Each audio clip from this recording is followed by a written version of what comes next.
नमस्कार मित्रों, आज हम जानेंगे कि गायत्री मंत्र की साधना करने से क्या हमारे साथ कोई अनिष्ट होता है।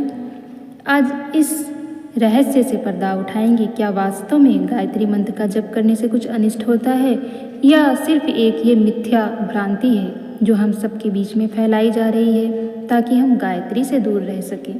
आइए एक दृष्टि डालते हैं और जानते हैं कि क्या वास्तव में गायत्री अनिष्ट करती है या केवल शुभ फल प्रदान करती है। उनकी बातों को सुनेंगे जिन्होंने गायत्रीमय जीवन जिया है। उन्हीं के लेख को मैं आप लोगों के सामने प्रस्तुत करूंगी। आप समझ गए होंगे कि मैं किसकी बात कर रही हूँ। युग ऋषि पंडित श्री राम शर्मा आचार्य जी ने जो बताया है उसी को आपके साथ साझा कर रही हूँ। आइए भली प्रकार से इसको समझने का प्रयास करते हैं। मंत्रों की साधना की एक विशेष विधि व्यवस्था होती है।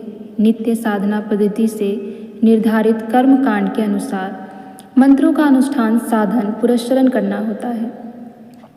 आमतौर से अविधि पूर्वक किया गया अनुष्ठान साधक के लिए हानिकारक सिद्ध होता है और लाभ के स्थान पर उसे अनिष्ट की संभावना रहती है। ऐसे कितने ही उदाहरण मिलते हैं कि किसी व्यक्ति ने किसी मंत्र की या किसी देवता की साधना अथवा कोई योगाभ्यास या तांत्रिक अनुष्ठान किया। साधना की नीति रीति में कोई भूल हो गई या किसी प्रकार अनुष्ठान खंडित हो गया तो उसके कारण साधक को भारी विपत्ति में पड़ता है। ऐसे प्रमाण इतिहास पुराणों में भी हैं। वृत्त और इंद्र की कथा इसी प्रकार की है। वेद मंत्रों का अशुद्ध उच्चारण करने पर उन्हें घातक संकट सहना पड़ा था। अन्य वेद मंत्रों की भांति गायत्री का भी शुद्ध सस्वर उच्चारण होना और विधि पूर्वक साधना करना उचित है। विधि पूर्वक किए हुए अनुष्ठान सदा शीघ्र सिद्ध होते हैं और उत्तम परिणाम उपस्थित करते हैं। इतना होते हुए भी वेद माता गायत्री में एक विशेषता है कि कोई भूल होने पर उनका हानिकारक फल नहीं होता। जिस प्रकार दयालु, उदार और बुद्धिमती माता अपने बालकों की सदा हित चिंता करती हैं, उसी प्रकार गायत्री शक्ति द्वारा भी साधक का हित ही संपादन होता है। माता के प्रति बालक गलतियां भी करते रहें, उनके सम्मान में बालक से त्रुटि भी रह जाती है और कई बार तो उल्टा उच्चारण कर बैठते हैं।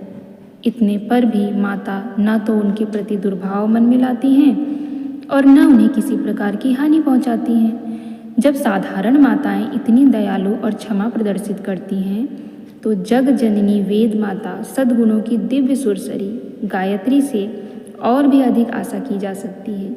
वह अपने बालकों को अपने प्रति श्रद्धा भावना को देखकर प्रभावित हो जाती हैं। बालक की भक्ति भावना को देखकर माता का हृदय उमड़ पड़ता है। उनके वात्सल की अमृत निर्झरनी फूट पड़ती है, जिसके दिव्य प्रवाह से साधना की छोटी मोटी भूलें, कर्मकांड के अज्ञानवश हुई त्रुटियां तिनके के समान बह जाती है।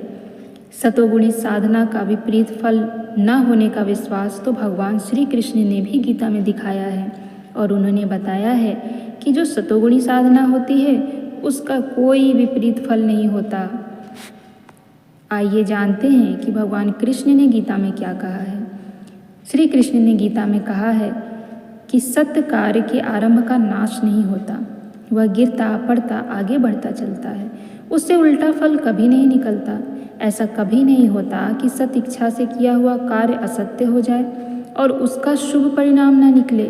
थोड़ा भी धर्म कार्य बड़े भयों से रक्षा करता है, यह भगवान श्री कृष्ण ने कहा है।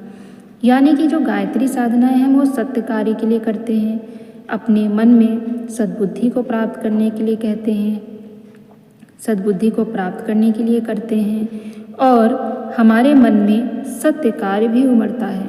तो जो भी हम ऐसी साधना करते हैं, क्योंकि गायत्री सतोगुणी साधना है, कोई तांत्रिक साधना नहीं है, तो सतोगुणी साधना का विपरीत फल क्यों मिलेगा।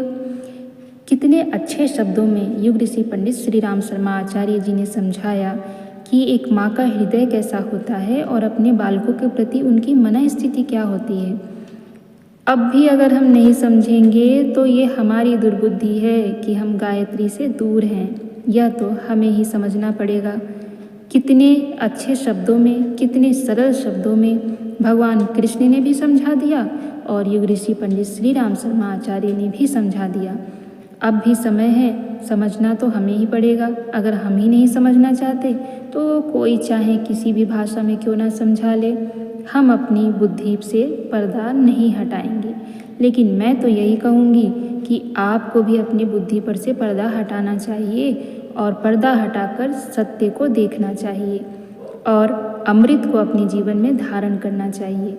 तो ऐसे ही ज्ञानवर्धक बातों के लिए मेरे साथ बने रहिएगा। चैनल को सब्सक्राइब कर लीजिएगा, वीडियो को लाइक कर दीजिएगा और वीडियो को शेयर भी कर दीजिएगा।